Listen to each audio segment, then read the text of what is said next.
सैनिक भाइयों नमस्कार। जो 8वें वेतन में डीए डीआर मर्ज होगा नहीं होगा उसी का आंसर आकर अपना लिए मिल गया है। जो लोकसभा में उसी जो क्वेश्चन किया हुआ है उसके लिए आंसर कल मिला हुआ है 1 दिसंबर 2025 को। दिसंबर का 1 तारीख को उसी के बारे में पूरा जानकारी अभी हम लोग ले लेंगे। जो लोकसभा में क्या हुआ था, क्वेश्चन भी दिया, देखो क्वेश्चन का नंबर भी दिया 212 है। उसी का आंसर दिया हुआ है 1 दिसंबर 2025 को।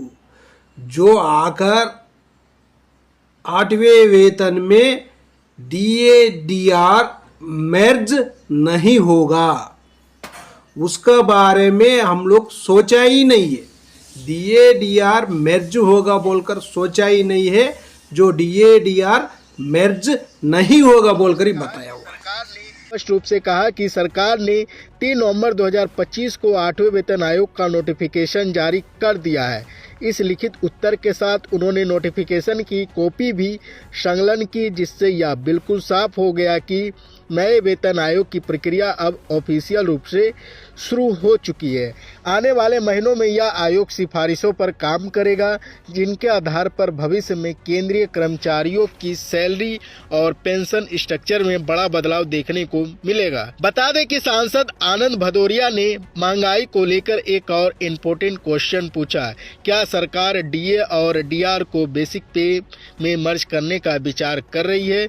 सरकार का जवाब इस बार साफ तौर पर नहीं था। वित्त राज्य मंत्री ने बताया कि डीए को बेसिक पे में जोड़ना कोई प्रस्ताव फिलहाल सरकार के विचाराधीन नहीं है।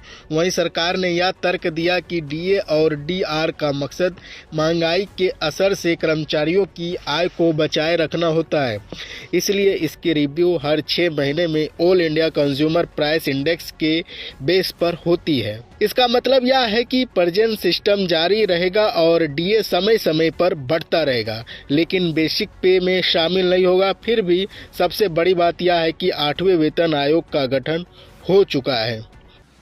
सैनिक भाइयों, डीए डीआर मर्ज होने से अपना लिए ज़्यादा बेनिफिट 8वें वेतन में मिल सकता है। सरकार कोई भी फिटमेंट फैक्टर देने दो, कम से कम कर फिटमेंट फैक्टर देने से भी अपना बेसिक में ज़्यादा बढ़ोतरी होगा।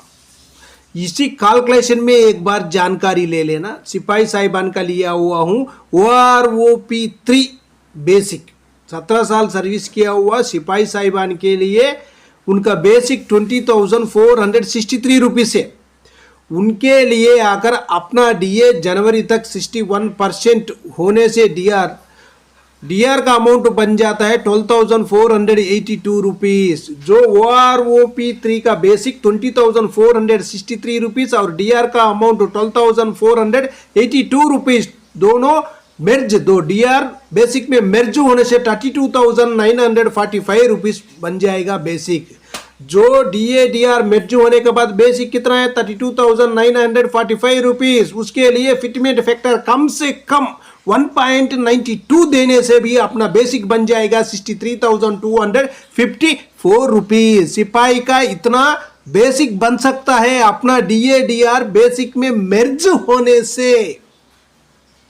जो मर्ज होने से, मर्ज नहीं होने से कितना बनेगा वो भी एक बार देख लेना। मर्ज नहीं होने से जो बेसिक के लिए 1.92 फिटमेंट फैक्टर देने से 39,289 रुपीज़ तक उनका बेसिक बनेगा। इसी में कितना डिफरेंस आया वो भी देख लेना। जो मर्ज होने से कितना बेसिक है और मर्ज नहीं होने से कितना बेसिक है, उनका दोनों का बीच का डिफरेंस आकर 23,965 रुपीज़ तक डिफरेंस आ रहे। मर्ज होने से उतना बेसिक ज़्यादा है, मर्ज नहीं होने से जो बेसिक कम है। उसी का वजह से जो इतना दिन से जो अपना पूरा जो सेंट्रल गवर्नमेंट का एम्प्लॉय पूरा बहुत इंतजार में था जो डीए डीआर बेसिक में मर्ज होगा 8वें वेतन में बोलकर, लेकिन एकदम बोल दिया मर्ज नहीं होगा। जो सरकार क्या है कम से कम कर फिटमेंट फैक्टर देकर इनको पे कमीशन आउट करना है, उतना ही है। कोई भी अपना फायदे के लिए सरकार कुछ भी नहीं कर रहे, लेकिन उनका फायदे के लिए उन लोग कर रहे हैं। 18 महीने का डीए डीआर का अरियर्स भी पकड़ा हुआ है, उसका अभी तक नहीं दिया हुआ है। कोई भी सरकार इसी तरह नहीं किया, लेकिन ये सरकार तो कर दिया है। उसका बाद जो डीए का जो परसेंटेज बढ़ना है वो भी नहीं है। जो आंकड़े आ रहे हैं हर महीना आकर, उसी में भी कोई भी बढ़ोतरी नहीं है, कम से कम कर दे रहे। महंगाई तो इतना है, लेकिन जो सरकार दे रहे उसमें कोई महंगाई दिखाया ही नहीं है। नहीं दिखाने से क्या हो जाता है, कम से कम आकर अपना डीए-डीआर बन जाएगा। उसी का वजह से क्या हो जाएगा, अपना 8वें वेतन में भी फिटमेंट फैक्टर के ऊपर बहुत असर पड़ सकता है। इसी का वजह से अपना लिए नुकसान ज़्यादा होने वाला है। 8वें वेतन में नुकसान ज़्यादा होने वाला है। इसी का वजह से सरकार सोचना चाहिए, जो केंद्र के कर्मचारी है पूरा, उनके लिए आकर 10 साल में एक ही बारी पे कमीशन होता है, 2-3 बार नहीं होता है। जो एमपी और उनका आकर पे कमीशन हुआ था, उनको एक दिन में बढ़ा दिया, कितना कितना कर दिया। वो अलाउंस मिलेगा, ये मिलेगा, भत्ता मिलेगा, न्यूज़पेपर मिलेगा, ट्रीटमेंट कहीं भी कर सकता है। और उसका बाद उनका त्रिबुल गुना बढ़ा दिया, जो मिल रहा था उससे त्रिबुल गुना बढ़ा दिया। कोई भी विपक्ष भी उसको रुकआउट नहीं किया, जो पक्ष भी कुछ भी नहीं किया हुआ है। क्यों बोलने से दोनों को मिल रहा है, विपक्ष वालों के लिए भी मिलेगा, इनको भी मिलेगा। उसी का वजह से क्या किसी को भी कोई भी प्रॉब्लम नहीं है। लेकिन अभी क्या है, जो अपना देश जो पिंचनर है, जो सर्विस पर्सन है, उनके लिए ही दिक्कत हो रही। एक बार आप लोग देख लेना, जो पिंचनर्स भाई है, आपका बेसिक भी है, उसका बाद 61% डीआर होने से आपका टोटल पेंशन कितना बनेगा।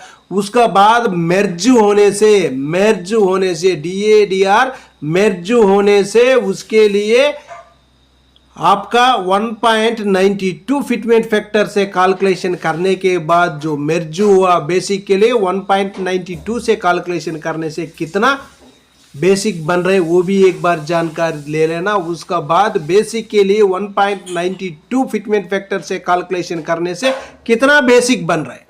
उसका बाद दोनों का जो मेर्ज बेसिक और विदाउट मेर्ज बेसिक दोनों का बीच का डिफरेंस का अमाउंट कितना आ रहा है, एक बार इसी टेबल में जानकारी ले सकता है। सिपाही से लेकर ऑर्डिनरी कैप्टन तक पूरा टेबल है। सबसे पहले सिपाही साहिबान को तो हम लोग जानकारी ले लिया।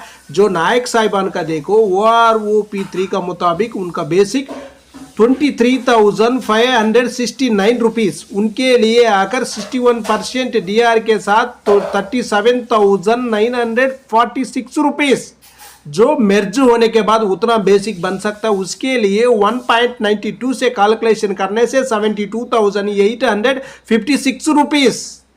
उसका बाद विदाउट मेर्ज के बेसिक के साथ जो बेसिक 23,569 के लिए 1.92 फिटमेंट फैक्टर से कैलकुलेशन करने से जो बेसिक बन रहे 45,252 रुपीज़।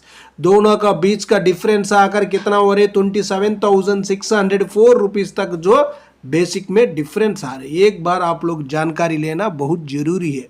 इसी टेबल में पूरा एक स्क्रीनशॉट ले लेना, आप लोग जानकारी आराम से ले सकता है आपका कितना नुकसान होने वाला है। जो डीए डीआर मेर्ज होने से अपना बेसिक कितना बनेगा, मेर्ज नहीं होने से कितना बेसिक बनेगा, दोनों का बीच का डिफरेंस अमाउंट क्या है वो भी एक बार जानकारी लेना बहुत ज़रूरी है।